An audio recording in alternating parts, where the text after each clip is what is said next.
তোমরা ভোট কাদেরকে দিতে পারবে, কাদেরকে সমর্থন করতে পারবে। কোরআনুল কারীমের স্পষ্ট আয়াত বলতেছি, কারণ আমি প্রথমেই বলে নিয়েছি আমার আজকের আলোচনার বিষয় হচ্ছে ভোট কাদেরকে দিতে পারবো আর পারবো না। কারণ খতিব হিসাবে আমার এটা দায়িত্ব আপনাদেরকে জানানো, কারণ আমার আল্লাহর কাছে জবাব দিতে হবে। আপনাদের জবাব দেওয়া নাও লাগতে পারে, কিন্তু আমার দেওয়া লাগবে না, কারণ আমি এই মহল্লার দায়িত্বে আছি এই মুহূর্তে। আল্লাহ রাব্বুল আলামিন বলেছেন কোরআনুল কারীমে 5 নম্বর সূরা, সূরা মাঈদার 2 নম্বর আয়াত। কয় নম্বর আয়াত? 2 নম্বর আয়াত সূরাতুল মাঈদা। আল্লাহ তাআলা বলতেছেন وتعاونوا على البر والتقوى ولا تعاونوا على الإثم والعدوان واتقوا الله إن الله شديد العقاب।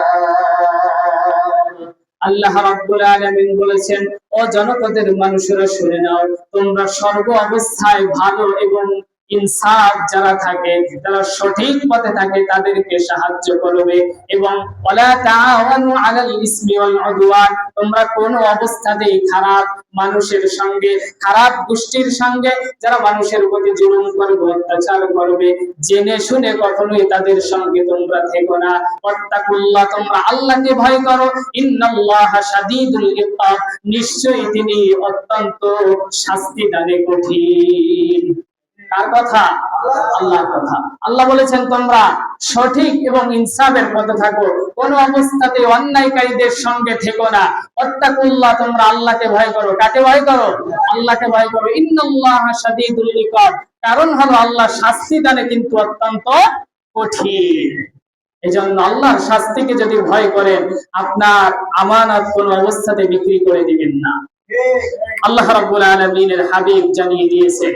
এরপরে আল্লাহ তাআলা অন্য এক আয়াতে বলতেছে যে ভোট হলো তোমাদের কাছে একটা আমানত। কি আমানত?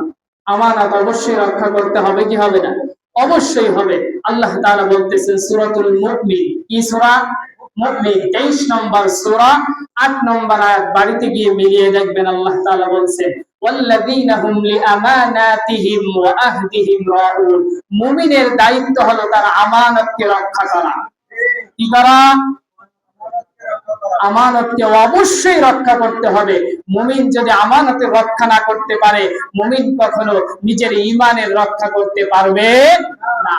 এজন্য ঈমান রক্ষা করার আগে আমানত রক্ষা করতে হবে। আমানত যদি রক্ষা হয় তাহলে ঈমান রক্ষা হবে।